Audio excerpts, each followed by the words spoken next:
Scott Brady. Welcome to another performance of the Playhouse. Our story is about a policeman and a city, and the 8 hours during which he guards a segment of that steel and stone. 8 hours, 6 times a week, 24 times a month, 275 times a year. The city makes noises like a volcano.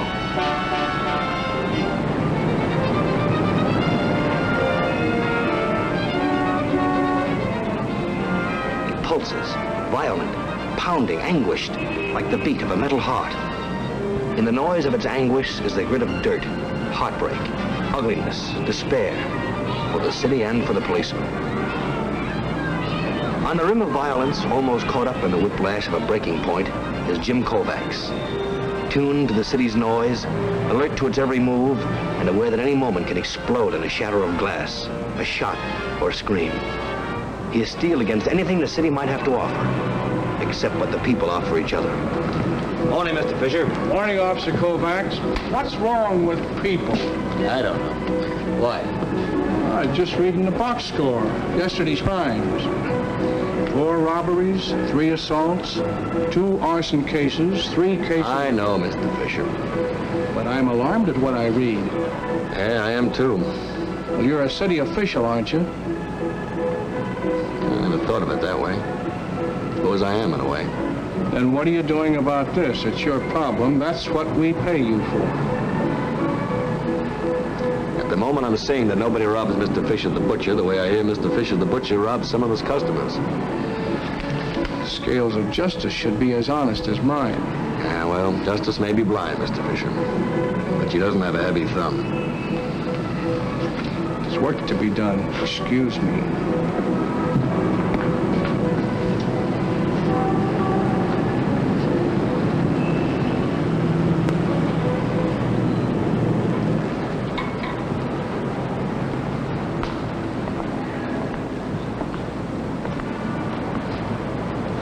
Good day for a convertible, huh?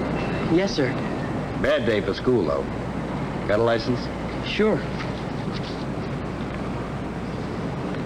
I'm not doing anything wrong. I didn't say you were.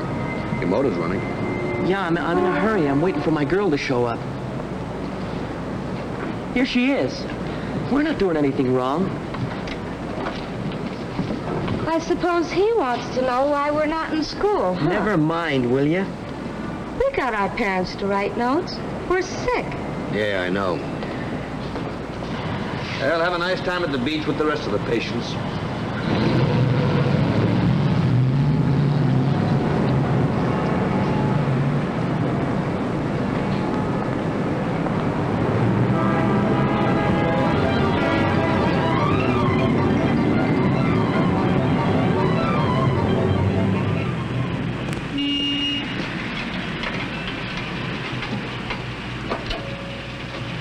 Kovacs.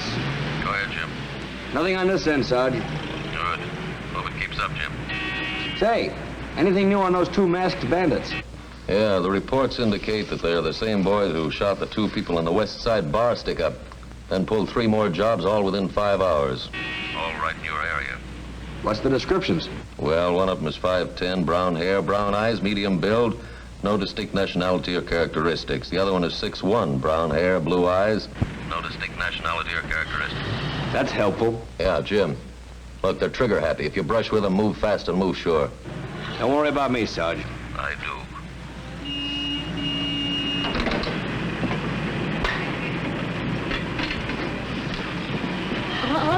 Officer, I gotta put a bet down on a horse. I had a dream.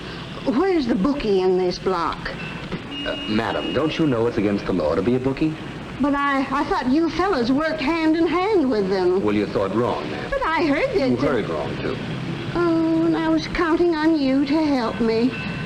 What am I going to do about my dream? Forget you ever had it. Well, I suppose... officer, what's in it for me if I find a bookie and tip you off? Nothing. I could work hand in hand with the police if you make it worth my while. I'm sorry, lady, but that's out of my department. If you'll excuse me. Tonight, I'm going to write a letter to the mayor.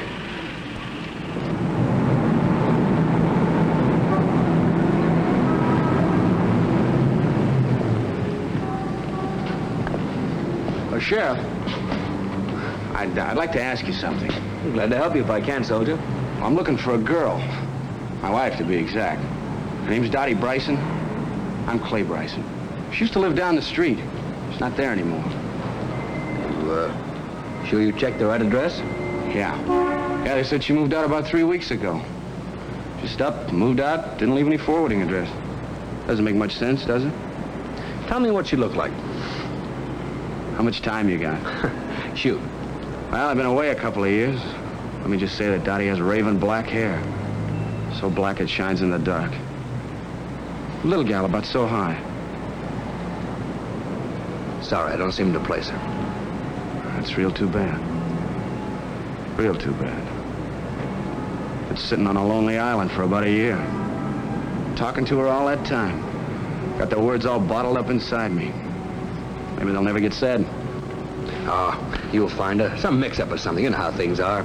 Probably wrote to you where she moved and you left before the letter got out there. No, she didn't write. I got all her letters. She used to write regular, twice a week. Then it dropped to one. Last month, none. Well, maybe she just got tired of this old soldier. Wish she'd have told me, though. I ran all the way. Even got behind a boat and pushed the last 500 miles. Well, thanks. I'll just patrol a bit more and see if, thanks. Good luck, soldier.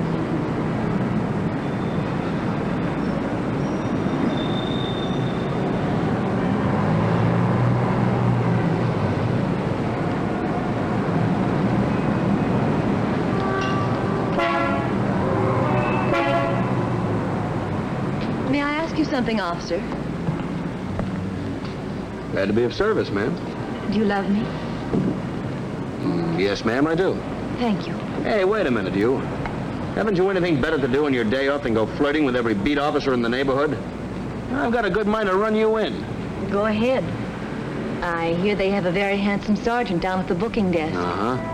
The trouble with you is you get too much inside information. I'll let you in on what really goes on down at headquarters if you come up for lunch. Can you make it? I'm supposed to meet the commissioner and the governor at the club. Can't you postpone it? I can try. You can do better than try. Welsh rarebit with your favorite cheese. I'll be there. I better run along before you change your mind. Unless you want me to stay and talk for a moment. No, you better run along. What? Look up there.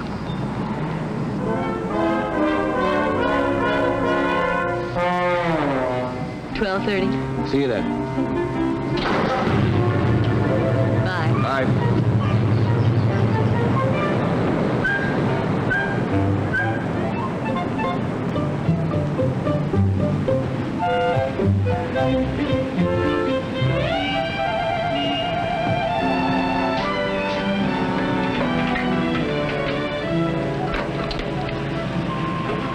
I was talking to my girl, Marge O'Brien, and the duration of the conversation was approximately 40 seconds.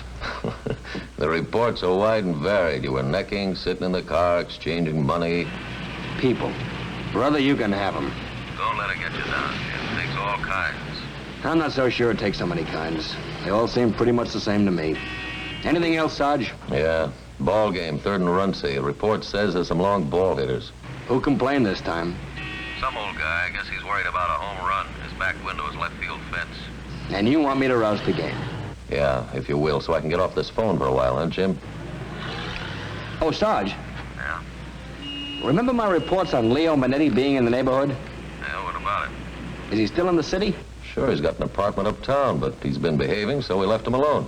What happened to that girl with the raven black hair? Huh? You know, the one Manetti was spending some time with down here until she moved away. Oh, well, she's got an apartment uptown, too. It's a nice place, if you don't mind the company. Why, you looking for her, too? No. Just want to make sure she's far enough away. Well, look, Jim, don't forget the ball game, huh? On my way, Sarge.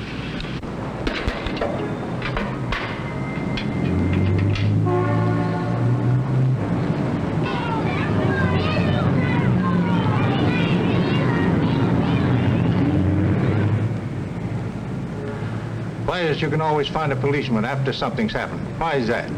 Because people who break the law refuse to make an appointment. They just sort of drop in. Any more complaints? Who's going to pay for the window? Aren't you insured? Do I look like the kind of a man who would carry insurance? I suppose not. How about a description? No. Man on first, man on second. Never mind the play-by-play. Can you describe the batter? Well, he's about 5 feet tall, shabby clothes, dirty, dark hair, and when I ran after him, he called me... Not necessary. I'll send out a description. Who are you kidding? Who are you kidding? What do you want me to do, start a manhunt? Oh, I'm wasting my time. You guys can't find half the crooks in the city. How can you find a kid that busted a window? Well, it's your city, mister. You built it, or tore it down. Now you have to live in the rubble and what goes with it. So do I. Oh, a thinker. Yeah, and it's a real waste of time. Well, who's going to pay for my window? All of us. Wait a minute.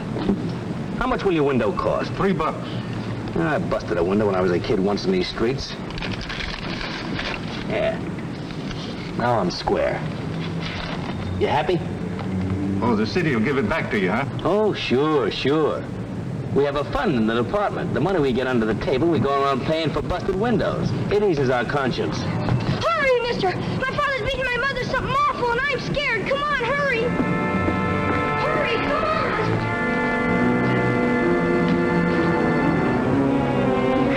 I did.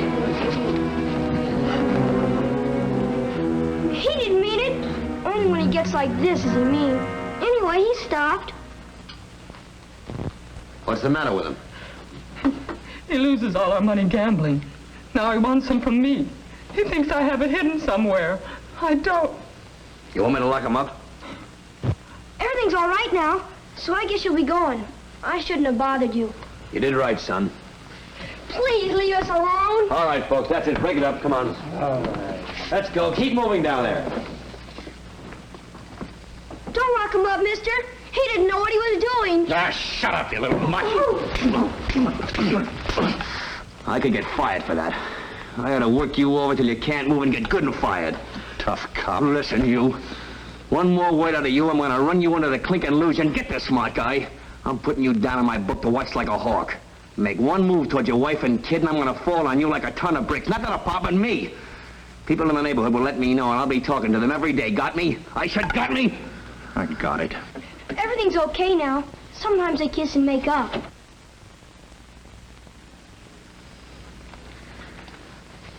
Listen, Johnny. I can fix it for you to get out of this. You don't have to live this kind of a life. The state has schools, swell places for kids in the spot you're in.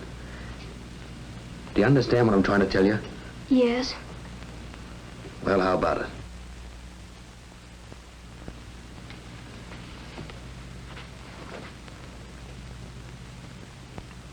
We'll get along better. I promise. I better stay here. I hope I'm still alive when you're president, kid. Remember what I told you.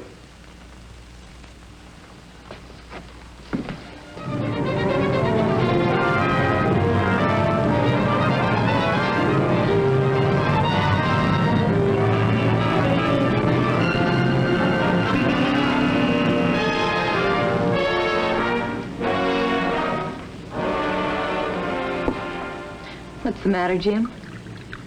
Want to know real fast? I'm sick of life. Sick of people and sick of my job. Jim, please don't start that again. Stop the world I want to get off. It's a chiseling, lying, rotten rat race.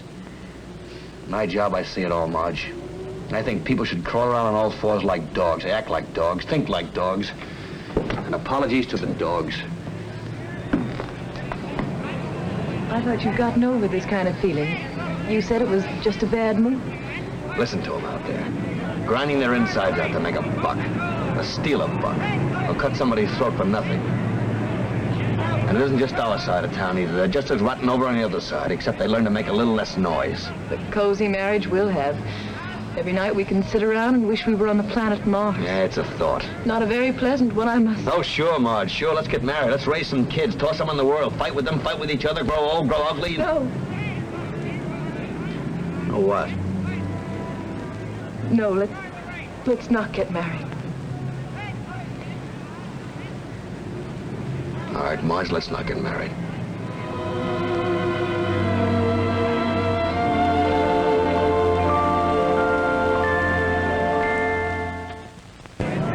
Yeah? afternoon, the noise of the city has subdued to an angry growl. On the edge of its motion, the policeman still listens and waits, ready for a moment of force to explode, and watches the shadows slant toward the night, and the faces of the people grow tired as they struggle to get rid of another day, and hopes to make nightfall himself.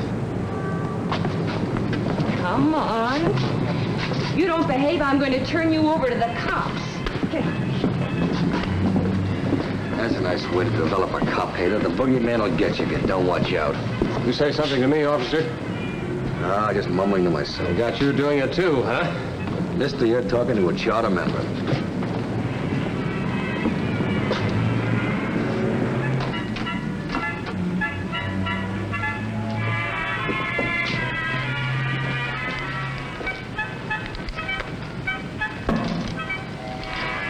Be my guest. No, thanks, Mr. Schwartz. It's against regulations. What isn't? You know something, Mr. Schwartz? What's that? I just realized. I stop by here every day and talk to you. You're getting to be a habit. We all have habits. Yeah, I guess we do. But look, isn't there anything wrong, Mr. Schwartz? I don't think so. Should there be? I don't know, but I just ever heard you complain or ask a favor. If you complain, who listens? Like a friend of mine. Ask him a simple question. How are you? All of a sudden, it's a federal case. His kidney floats, his head is on wrong. Who listens to him? And who needs favors? Business is so good. Why shouldn't it be?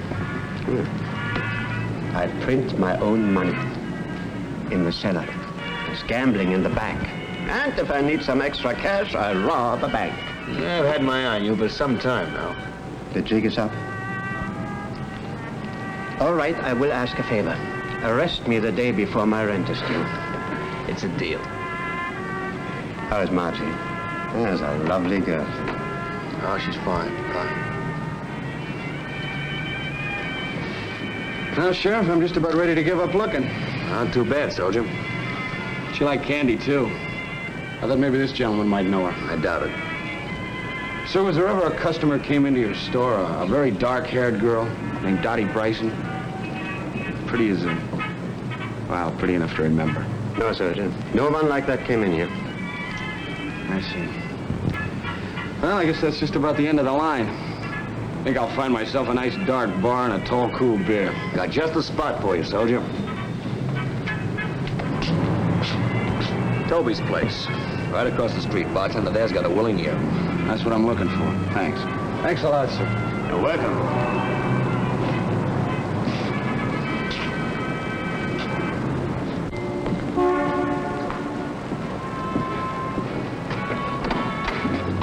Wasn't he describing that girl whose boyfriend is that hoodlum? He was. Oh, what a world. Complaining, Mr. Schwartz? I'm surprised. Well, I admit it's a little sad. None of it is supposed to be easy, I found that out. But sometimes it gets a little too sad. It stinks. All of it stinks. You can't win for losing. Believe me. You can't drag yourself up high enough to keep from being pulled back down in the muck. I don't agree with you, and I don't think you do either. Otherwise, you would have told that soldier the truth. Yeah, I should have. Of course you should have. But you didn't. And why? Because there's doubt in his mind that leans toward hope and thinking the best thoughts. And you wanted to preserve that for him. You need some of the understanding for yourself that you show towards others, if I may suggest. You know, I could find that raven-haired wife of his and beat some sense into her, but... what's the use? An hour from now, I'd find somebody else just as rotten. Toby's place. Guys on their way home from the plants cool out in there with a beer and then hurry home. Nobody's come out for quite a while. That's so unusual? Yeah. You're thinking about a holdup, are you? Yes, I am, and I hope I'm wrong. Look, keep your eye on me. If I pull my gun, phone the station.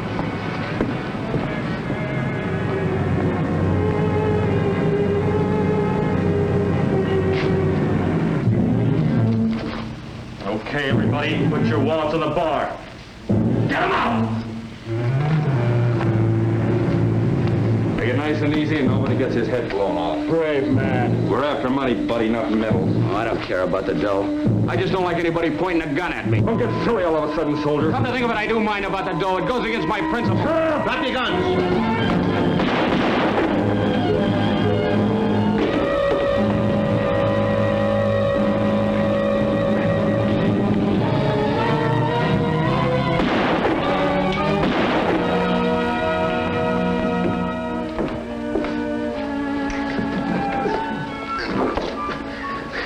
How do you like them apples, Sheriff? I sat on the front lines like a big cat on a fence. They couldn't hit me with a handful of buckshot. Take it easy. Take it easy. Had to come all the way back across the ocean, a peaceful old America, to pick up a Purple Heart. What am I talking about? They don't give Purple Hearts out here, do they? All right, settle down now. Stop talking. Sheriff, my jaw reflexes will keep me talking 3 days after they bury me. There'll be an ambulance here any minute. Take it easy. I look so worried I'm gonna live. I know that. That's one thing you get to know where I've been. I don't know how, but you know it. Can't say I care much one way or the other. I caught your wise up to the old gentleman a while ago. Not even acting up, huh? If I knew where she was, I'd get her back. You want her back, soldier? I sure do. She'll be at the hospital. No questions asked. Tell her that. Either way. I ain't no living saint myself, you know. You'll do.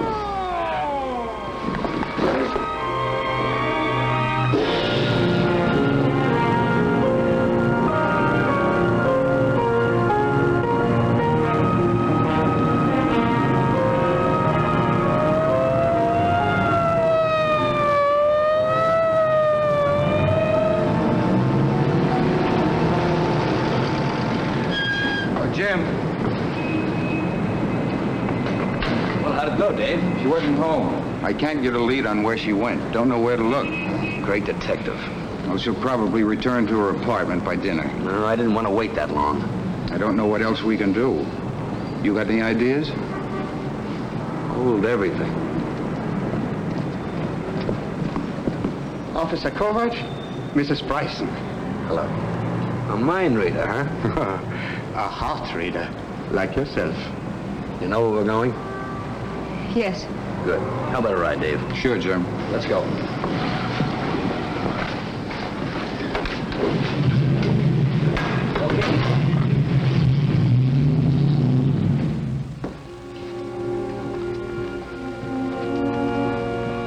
What'll I say? Maybe he's too sick to see me right now. The doctor says he's okay. He'll be a lot better after he sees you. And listen, you don't have to do much talking. You know what I mean. Clay doesn't need anything now except you put your arms around him. All right. Are you okay?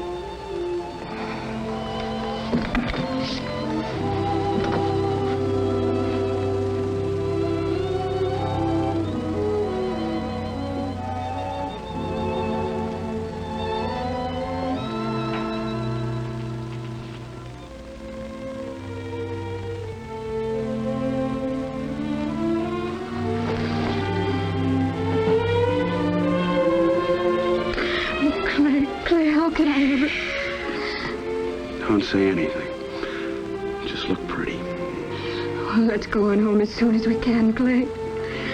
As soon as they vulcanize my hide, we will. Sheriff.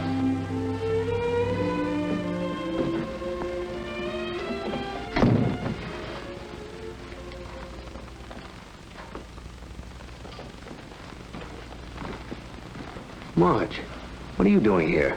I came to see a patient. Oh, somebody I know? Yes. Who? Well, come on, don't make me guess. If somebody I know is sick, tell me. You know who the patient is. Oh, you mean me. I just checked out. A little of the right medicine did the trick. Something happened to me today, Marge. I don't even know if I can explain it. Look out there. It's a big, noisy city. Today I found out it's got hope, courage, and decency. So you see, you don't have to worry about me anymore. I'm okay now. You wouldn't kid a fella, would you?